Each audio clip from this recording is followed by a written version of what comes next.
क्योंकि एक घटना के अंदर कई घटना, एक अनुभव के अंदर कई अनुभव। जब कोई भी किसी भी क्षेत्र में हो तो उसके उस अनुभव में केवल वही अनुभव नहीं होते, क्योंकि इसमें चाहे शिक्षण के क्षेत्र में हो, चाहे डेप्यूटी कलेक्टर हो, चाहे किसी भी कार्य क्षेत्र में हो, उसकी घर गृहस्थी कभी नहीं छूटती। उसके एक कार्य क्षेत्र के साथ चार कार्य क्षेत्र ऑटो मोड में चलते हैं। कोई भी इसकी कभी कोई एक अनुभव नहीं चलता।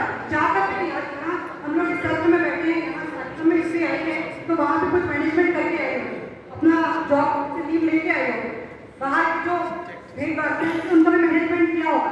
तो होता है कि जब इसमें किसी एक कार्य क्षेत्र में दिखाई तो देती है, लेकिन दरअसल में वो होती नहीं। तो कई चीजों का प्रतिनिधित्व अंतर्दृष्टि से होता है, आंतरिक रूप से होता है।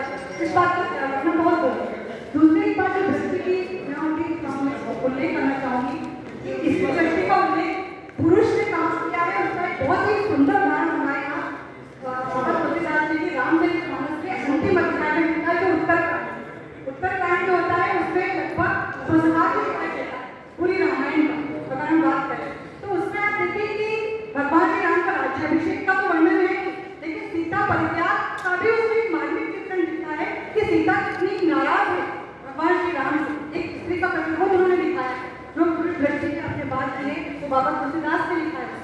आप देखिएगा क्योंकि मुझे लगता है कि हमें शास्त्रों से आलोचना की तरफ आना चाहिए, फिर आधुनिकता में आना चाहिए।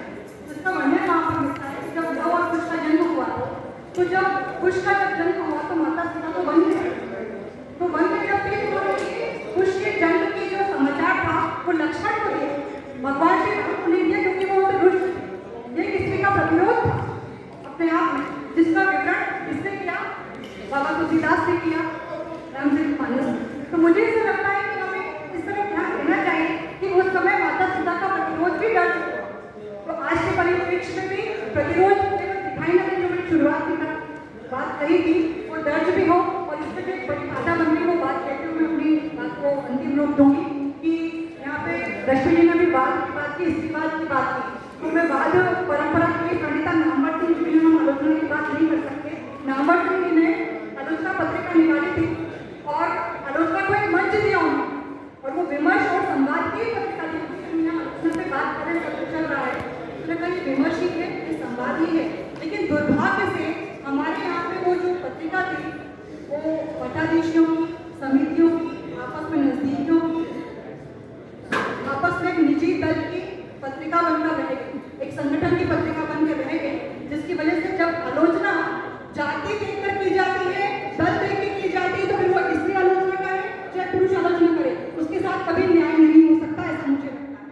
तो ये बहुत आवश्यक हो जाता है कि हम आलोचना जब कर रहे हैं, क्योंकि यहाँ पे जब स्त्री करती है तो पहले स्त्री देख लेते हैं, यहाँ पे दर्द की भी आवश्यकता नहीं होती है।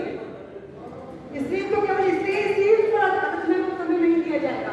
तो दरअसल समस्या यहाँ ये आ रही है कि आलोचना तो की जा रही है, लेकिन अगर हम ये जो होते हैं ना मठाधीशी, वो ऐसे मठाधीशी जाति देख के, धर्म देख के, दल देख के आलोचना करते हैं। वो किसी एक को कबीर की श्रेणी में बिठा देते हैं, किसी एक को तुलसी की श्रेणी में बिठा देते हैं, और दोनों के झगड़ा होने की कल्पना करते हैं। तो मुझे लगता है कि इस चीज से स्त्रियों को बचना चाहिए।